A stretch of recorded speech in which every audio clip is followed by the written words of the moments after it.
So now we're going to be standing at actually what is going to be our second to last location. For the reason we're doing this video is to give you kind of a backstory on the 1st Minnesota.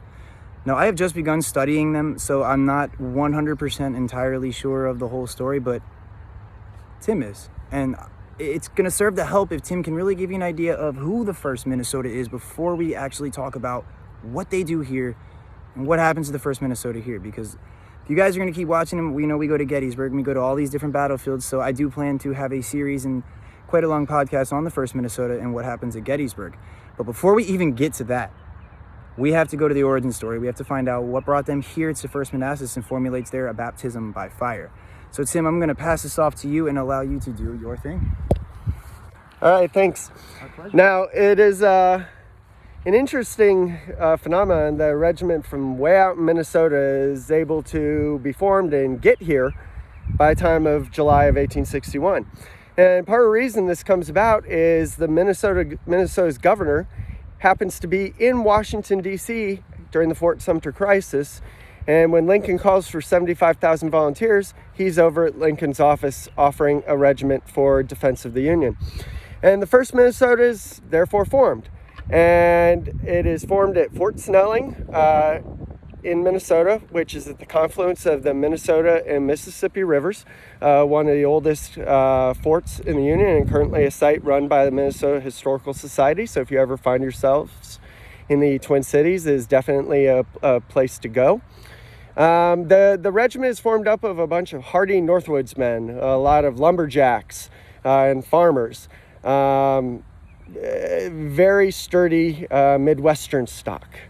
And they take trains to D.C. and are formed into Irvin McDowell's, or folded into Irvin McDowell's army, or Orrin McDowell's army. And they're in the division under William B. Franklin. And when they get up here to Henry House Hill, when we are on the eastern edge of Henry House Hill right now, kind of the southeastern edge, you can maybe see the hill there with Matthews Hill in the background. They initially formed behind Ricketts Battery there. And when Griffin sends his guns over here, 2 companies of the 1st Minnesota will then form, panning around. They'll form in this wood line here to provide flank security for Griffin's 2 guns. And we'll discuss, I believe, the rest of the 1st Minnesota's experience along with the rest of the fighting here on Henry Hill at our next stop.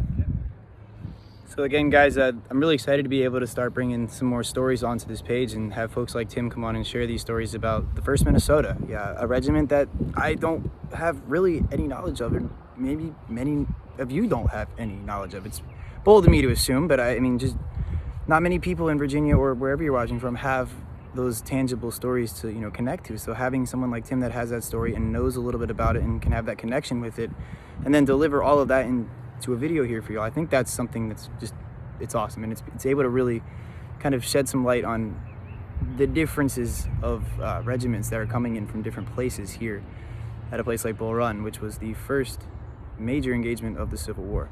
We're going to our last stop now to close out our day at 1st Manassas. We're going to discuss what happens with the guns, what happens with the 1st Minnesota, and I want to share a little connection myself about my ancestor and his artillery, which is not on this spot, but extremely important to the outcome of this battle. See you guys at stop number 3, or 4 actually.